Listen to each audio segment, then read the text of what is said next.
ملا کفر پروف دی. کفر پروف پیژن بعضې شی واټر پروف وي. یوه ګړۍ ده هغه اوبو کې واچوه هغې له اوبه نه ورځي. او بعضې ګاډي دي هغه بلډ پروف وي په هغې ګولۍ نه ننوځي. ملا کفر پروف دی په ده کفر نه ننوځي. دا سړی پاڅوه ورته ووایه چې یاره جي ماله د دین خبرې وکړه. دی به درته ووایي چې سهار وختي به پاڅې استنجا به وکړې لاسونه به ووینځې تر وړمندونو پورې بیا به خولې له اوبه واچوې بیا به غړغړه وکړې بیا به داسې وکړې استنجا به داسې وکړې مسه به داسې وکړې بیا به په مانځه باندې ودرېږې 2 رکعته مونځ به وکړې بیا به سلام وګرځوې بیا به دعا وکړې. دا خبرې قرآن کې شته؟ جواب راکړې هلکه شته؟ شیخ القرآن مو عبدالفتاح درویش دا علم کامو. دا منیر شاکر چې څه ویلي دي چې دوی علماو ته چې ووایي چې ما ته د قرآن نه څه بیان کا نو دوی به درته ووایي چې سهار وختي پاڅېږې نو اودس به وکړې او خوله به ووینځې او استنجا به وکړې او بیا به 2 رکعته مونځ وکړې او بیا به سلام وګرځې. د استهزا او د ریشخند په شکل دا خبره کړې. نو اول د ده متبعینو ته قمقل پنجپیریان چې کوم دي غون نه نیکان اوچت خلک پکې شته خو یو 5 کس احمقان چې ورپسې روان دي هغوی ته دا ویم چې تاسو خو ویل چې دا منکر حدیث نه دی که نه دا چې اوس استنجا او استنشاق او مزمزه بخاري او مسلم او ترمیزي کې راغلي دی نه منکر شو که نه.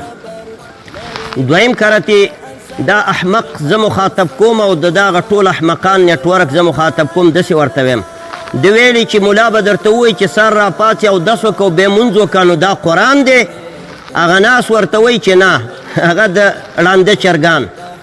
دا خو خود قرآن دی که نه. قرآن کریم کې الله فرمایي عزتمندو الله وی یا ایها الذین آمنوا اذا قمتم الى الصلاة فاغسلوا وجوهکم. ای د ایمان خاوندانو ای مؤمنانو پرویزین او قادینینو نه ای د ایمان خاوندانو کله چې منځله پاڅېږئ نو مخونه وینځئ او لاسونه وینځئ تر مړوندونو پورې او مسه وکئ او خپې وینځئ او دس وکئ. دا قرآن کریم کې راله. او رحمت للعالمین پیغمبر فرمایي چې 3 وارې خوله وینځه 3 وارې پوزه وینځه استنجا وکړه. نبی علیه السلام ویلی دي او د نبی علیه السلام وینا د الله وینا ده. ځکه الله وایي وما آتاکم الرسول فخذوه وما نهاکم عنه فانتهوا. رسول علیه السلام چې درته کوم شی راوړي هغه ټینګ ونیسئ عملي کوئ او کم نم چې منې کې منې شئ. نو نبی علیه السلام مبارک فرمایلی چې سهار وختي پاڅېږي استنجا وکړه او دس وکړه او الله رب العزت فرمایلی او بیا مونځ وکئ. اوس درته څو آیاتونه د قرآن کریم ښیم چې دا مرتد لعین چې دی دا چې وایي دا قرآن نه دی او نه دا دین دی چې سهار پاڅېږي مونځ وکړي او سلام وګرځې.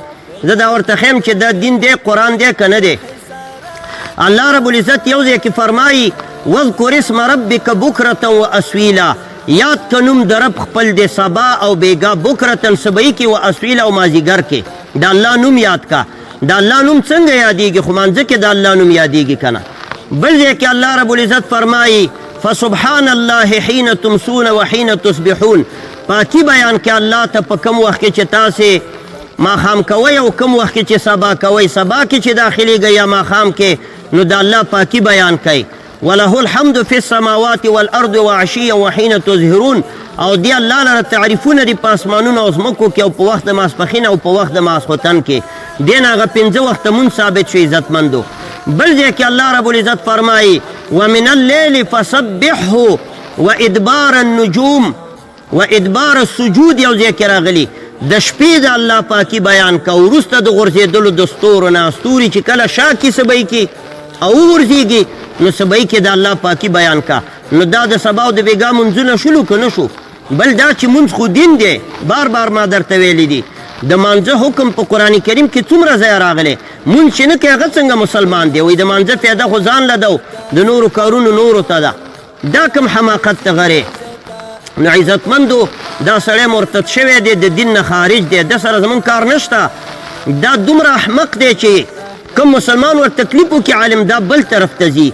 نو ما ته د خبرو جواب کولم باور وکړه که مناسب ښکاري خو صرف د مسلمانو د عامه پوهاوي دپاره بعضې کلیپونه زه کوم ګڼې د احمق سره چې ګړېږي دا هم حماقت دی.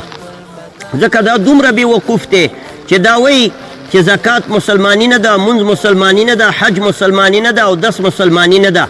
خو ده هغه 5 کسان چې ده پسې روان دي او نوم ځان ته د مسلمانۍ ورکوي نو د هغې په جواب کې او د هغوی د پوهاوي دپاره ما دا خبره وکړه عزتمندو د الله عبادت د الله ذکر د الله پاک مونځ کول او عبادتونه کول همدا دین دی دې نه اخوا بل دین نشته الله رب العزت مانځه ته دین ویلی دی الله وی لیقیم الصلاة ویؤتي الزکاه وذلک دین القیمه صحیح دین چې دی هغه دا دی چې مونځ وکړي او زکات قایم کړي نو دا د ګمراه کولو دپاره خلکو ته دا خبرې کوي الله رب العزت دې موږ او تاسې د صحیح لارې نه ګمراه کوي او نه هم د بې لارې کوي وصلی الله علی النبي